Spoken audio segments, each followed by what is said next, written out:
আজকে আপনাদেরকে দেখাবো খুব লোভনীয় মজাদার ঝাল ঝাল একটি ভর্তা। যারা ঝাল প্রেমিক আছেন তাদের জন্য আজকে আমার এই ভর্তা। এটা হচ্ছে লইট্টা মাছ। লইট্টা মাছগুলোকে আগে ভালো করে ভেজে নিচ্ছি। আমি কিন্তু লইট্টা মাছগুলোকে বড় বড় পিস করে কেটেছি। এই যে এখন আমার মাছগুলো ভাজা হয়ে গিয়েছে। এখন আমি দিয়ে দিব পরিমাণ মতো তেল। ভর্তায় কিন্তু তেলের পরিমাণ বেশি লাগে।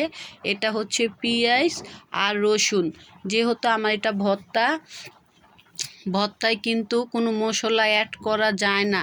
এইখানে পেঁয়াজ, মরিচ আর আপনার নাড়াচাড়া, এগুলো আপনি যত বেশি অ্যাড করবেন অতই কিন্তু আপনার ভর্তার স্বাদ বেড়ে যাবে।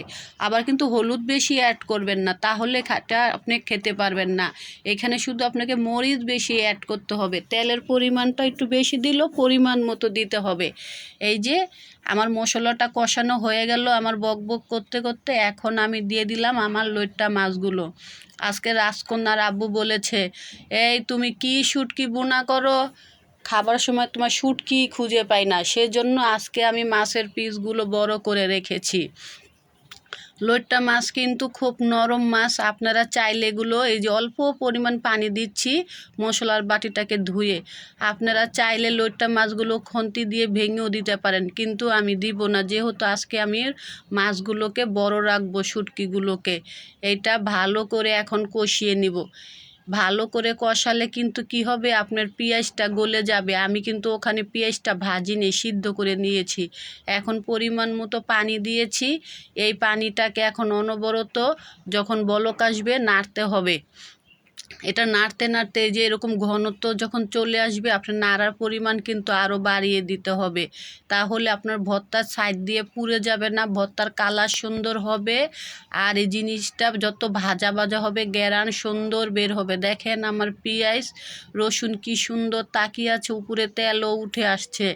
এই যে এরকম করে যখন আপনাদের কিছুই খেতে ইচ্ছে করে না, তখন একদিন ঝটপট অল্প মশলায় অল্প টাইমে এরকম একদিন ভর্তা বানিয়ে খাবেন। এই যে আপনাদেরকে দেখাচ্ছি আমার লইট্টা মাছগুলো খুন্তি দিয়ে গুঁতা দিলেই কিন্তু একদম নরম ভেঙে যাচ্ছে। যেহেতু আমি ভাঙবো না, তারপরে আপনাদের সুবিধার জন্য আমি দেখিয়ে দিচ্ছি। এই যে এটা অনবরত নাড়তে নাড়তে এরকম একদম শুকনা শুকনা হয়ে আসবে। আপনারা চাইলে আরও এটাকে শুকিয়ে ফেলতে পারেন। যদি আজকের এই ভর্তার রেসিপিটা আপনাদের ভালো লাগে অবশ্যই কমেন্টে জানাবেন, বাসায় ট্রাই করবেন। যে আমি আপনাদেরকে প্রতিদিন কীরকম রেসিপি দেখাই বা এটা খেতে কীরকম স্বাদ, তাহলে বুঝবেন। আল্লাহ হাফেজ।